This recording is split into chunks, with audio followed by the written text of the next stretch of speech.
जिस प्रकार से डॉलर मजबूत होता जा रहा है, रुपया कमजोर होता जा रहा है, विश्व व्यापार में भारत टिक नहीं पाएगा।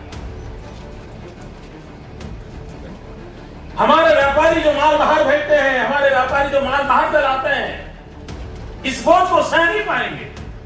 इवन भारत सरकार जो चीजें लाती है, भेजती है, उसको सहना मुश्किल हो जाएगा और दिल्ली की सरकार जवाब नहीं दे रही है। नमस्कार दोस्तों, मेरा नाम है शाहनवाज नाजमी और आप देख रहे हैं दो बोलियों। दोस्तों, अभी आपने जो ये वीडियो देखा, ये हमारे प्रधानमंत्री नरेंद्र मोदी का वीडियो है। लेकिन ये वीडियो अभी का नहीं है दोस्तों, ये वीडियो 2014 से पहले का वीडियो है, जिसमें प्रधानमंत्री नरेंद्र मोदी जब पीएम नहीं थे तब वो कह रहे हैं कि डॉलर के मुकाबले रुपया कमज़ोर होता जा रहा है, विश्व व्यापार में भारत टिक नहीं पाएगा, भारत मात खा जाएगा, भारत जो है लड़खड़ा जाएगा।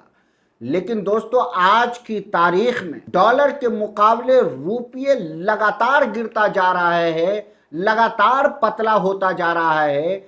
$1 के मुकाबले रुपया जो है 95.33% से लुढ़क गया है, यानी उससे भी आगे जा चुका है। और इस तरह से दोस्तों, ये रुपया गिरना इस तरह से भारत की अर्थव्यवस्था के लिए खतरे की घंटी है दोस्तों, भारत के लिए बहुत खतरे की बात है। 2014 में जब भाजपा सत्ता में आई थी तब $1 करीब 60 रुपये के आसपास था। आज 11 साल के बाद ये डॉलर के मुकाबले रुपया 95 के पार पहुंच गया है। जब डॉलर जो है 60 के पार पहुंचा था तब जो है बीजेपी जो है पूरा वावेला मचाई थी। प्रधानमंत्री मोदी खुद जो है लगातार मनमोहन सिंह को, कांग्रेस सरकार को कोस रहे थे। लेकिन आज जब रुपया इस कदर गिर रहा है कि 95 के पार पहुंच गया है, फिर भी एक शब्द कोई नहीं बोल रहा है, ना ये गोदी मीडिया बोल रही है, कोई कुछ नहीं बोल रहा है दोस्तों, एकदम सन्नाटा छाया हुआ है। रुपये का गिरना ये कोई अच्छी बात नहीं है दोस्तों, ये अर्थव्यवस्था के लिए खतरे की घंटी है।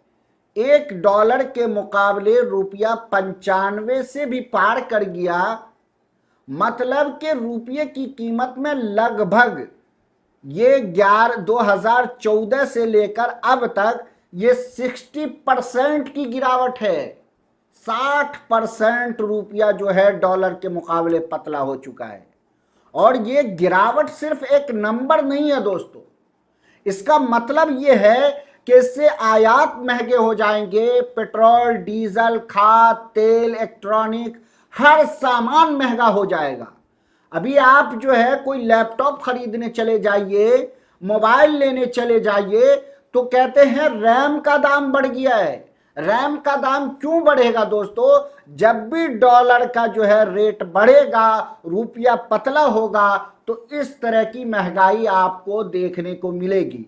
अभी की बात बताते हैं, आज की बात बताते हैं कि गैस सिलेंडर के दाम किस कदर बढ़ गए। 933 रुपया हो गया है गैस सिलेंडर का दाम। इसी को लेकर राहुल गांधी ने भी जो है जबरदस्त टिप्पणी की है। और उन्होंने क्या कुछ कहा है, मैं ट्वीट में पढ़कर सुनाता हूं। उन्होंने कहा है कि मैंने पहले ही कह दिया था कि चुनाव के बाद महंगाई की गर्मी आएगी, और वो आज आ गई।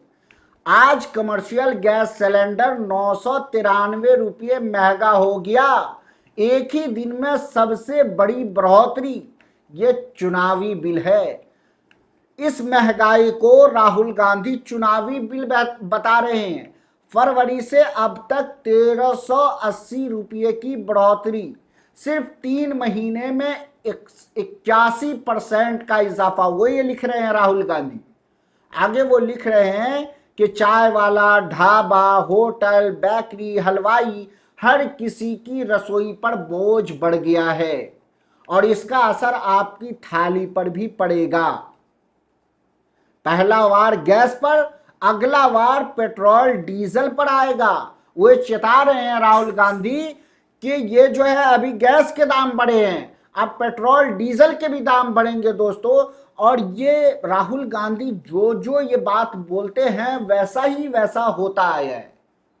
इससे पहले राहुल गांधी ने ढेरों सारे ऐसी चेतावनी दी, देश को चेताया कि कोरोना काल में इस तरह होगा। वो सारी घटना जो है हूबहू होती जा रही है। अब राहुल गांधी ने चेता दिया है कि अभी तो गैस के दाम बढ़े हैं, अब पेट्रोल डीजल के दाम बढ़ेंगे।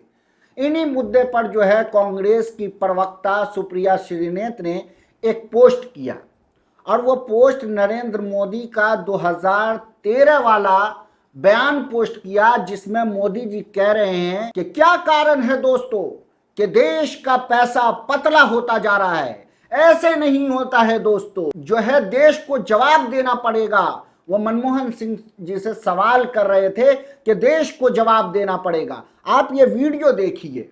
ये ऐसे नहीं होता मित्रों, मैं शासन में बैठा हूं, मुझे मालूम है इस प्रकार से रुपया इतनी तेजी से गिर नहीं सकता। अरे ये नेपाल का रुपया नहीं गिरता है, बांग्लादेश की करेंसी नहीं गिरती है, पाकिस्तान की करेंसी नहीं गिरती, श्रीलंका की करेंसी नहीं गिरती। क्या कारण है हिंदुस्तान का रुपया पतला होता जा रहा है?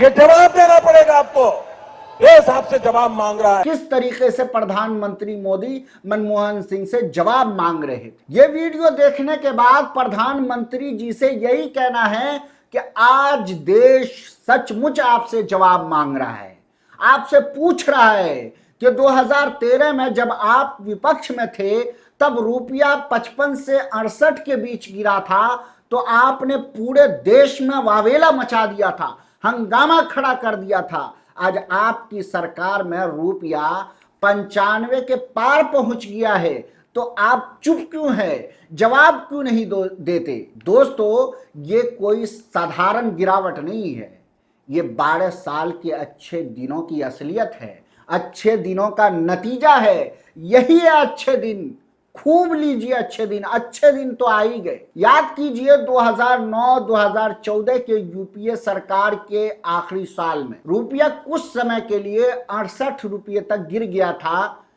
तब पूरे विश्व में मंदी थी, वैश्विक मंदी कहलाती थी, तेल की कीमत आसमान छू रहे थे। फिर भी कांग्रेस सरकार ने, और भला कीजिए मनमोहन सिंह को, कि उन्होंने रिकॉर्ड विदेशी मुद्रा भंडार बनाए, अर्थव्यवस्था को 8% का ग्रोथ दिया, उससे भी ऊपर लेकर गए।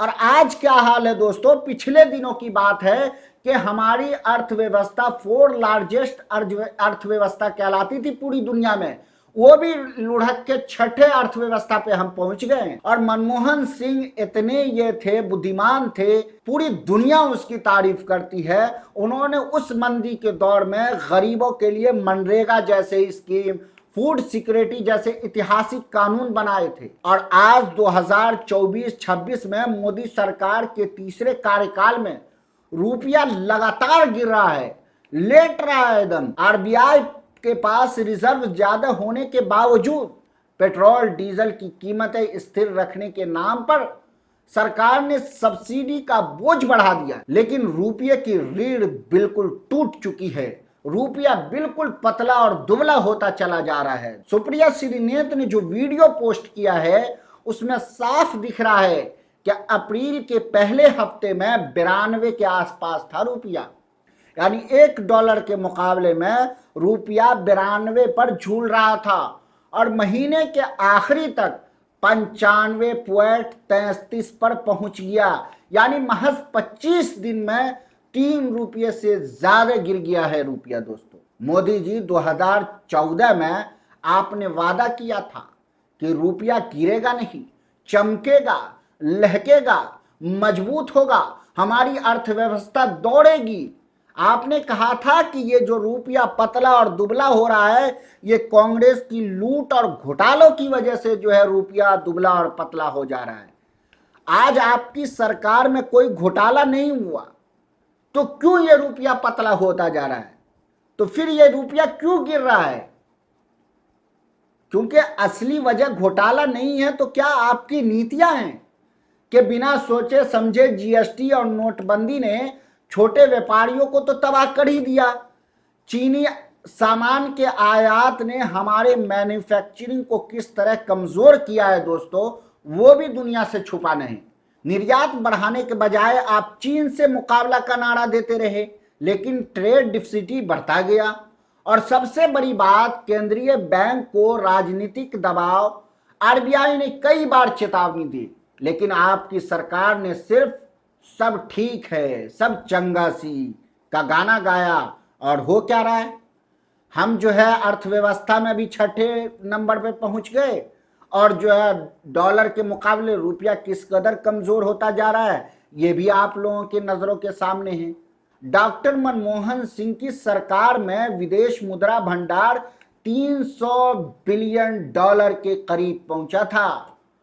आज भी रिजर्व अच्छा है, लेकिन उसका इस्तेमाल, आज भी बहुत पैसा है दोस्तों, ऐसा नहीं है कि देश के पास पैसा नहीं है, पैसे की कमी नहीं है, लेकिन उसका इस्तेमाल आम आदमी के हित में नहीं किया जा रहा है, बल्कि कॉरपोरेट को सस्ता कर्ज देने में हो रहा है। अब अंबानी जी, अडानी जी आ जाए कि हमको इतना कर्ज चाहिए, तुरंत कर्ज मिल जाएगा, लेकिन देश की जनता को सस्ता गैस सिलेंडर, डीजल, पेट्रोल ये सब नहीं मिलेगा दोस्तों, सिर्फ कॉरपोरेट मित्रों को मिलेगा। और यही हो रहा है 2014 से। लगातार देश यही देख रहा है कि गरीब किस तरह से और गरीब होता जा रहा है और अमीर अमीर बनता ही जा रहा है। मोदी जी से आज देश जवाब मांग रहा है, आज देश सचमुच जवाब मांग रहा है कि रुपया 95 के पार हो गया, महंगाई आसमान छू रही है, नौजवान बेरोजगार है, किसान परेशान है, देश का हर तबका परेशान है। मोदी सरकार लेकिन चुप्पी का लिबादा ओढ़ेगी है। कब चुप्पी तोड़ेंगी ये? आप मोदी जी कब बोलिएगा? जवाब दीजिए, देश आपके जवाब का इंतजार कर रहा है।